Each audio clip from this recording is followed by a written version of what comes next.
মালদার গৌড় কলেজে শুরু হয়েছে 2 দিন ব্যাপী জাতীয় স্তরের এক সেমিনারের উদ্বোধনী অনুষ্ঠানে উপস্থিত ছিলেন গৌড়বঙ্গ বিদ্যালয়ের ফ্যাকাল্টি অফ সায়েন্সের ডিন বিবেকানন্দ মণ্ডল। তাছাড়া উপস্থিত ছিলেন গৌড়বঙ্গ বিশ্ববিদ্যালয়ের ফ্যাকাল্টি অফ আর্টসের ডিন সাধন কুমার সাহা, রাজ্য বায়োডাইভার্সিটি বোর্ডের সদস্য অনির্বাণ রায়, গৌড় কলেজের অধ্যক্ষ অসীম সরকার প্রমুখ। পৃথিবী এখন দূষণময়, বিশেষ করে ভারতের মতো উন্নয়নশীল দেশগুলিতে দূষণের পরিমাণ আকাশ ছুঁয়েছে। এর প্রভাব পড়তে শুরু করেছে আবহাওয়ায়। প্রতিটি ঋতুই এখন চরমভাবাপন্ন আকার নিয়েছে।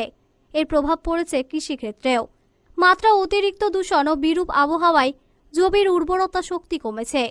এ থেকে মুক্তির পথ বের করতে শুক্রবার থেকে পুরাতন মালদার গৌড় কলেজে আয়োজিত হচ্ছে জাতীয় স্তরের এক সেমিনার। এটা ন্যাশনাল সেমিনার গৌড় মহাবিদ্যালয় অর্গানাইজ করতে চলেছে। সেটা হচ্ছে sustainable agriculture, biodiversity and sustainable agriculture.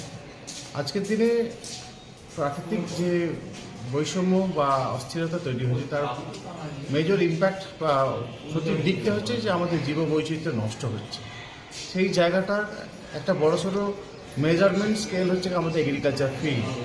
তো আগামী দিনের এই যে ভারসাম্য কতটা বজায় থাকছে, আমাদের প্রাকৃতিক দূষণ কতটা তাতে ইম্প্যাক্ট ফেলছে, সেইগুলোকে মাপার জন্যই, এগুলো আলোচনা হওয়ার জন্যই আজকের এই বিশেষ জাতীয় বিজ্ঞান পর্যালোচনা বা ন্যাশনাল সেমিনারের আয়োজন করা হয়েছে। এটা মহতী একটা উদ্যোগ এবং ভীষণ গুরুত্বপূর্ণ, তাৎপর্যপূর্ণ আজকের দিনের পরিপ্রেক্ষিতে। তো আমাদের দুই সহকর্মী রয়েছেন, ডক্টর সৌমিক আগরওয়াল এবং আমাদের প্রজেশ দত্ত। এনারা হচ্ছেন আমাদের অর্গানাইজিং কমিটির অংশ।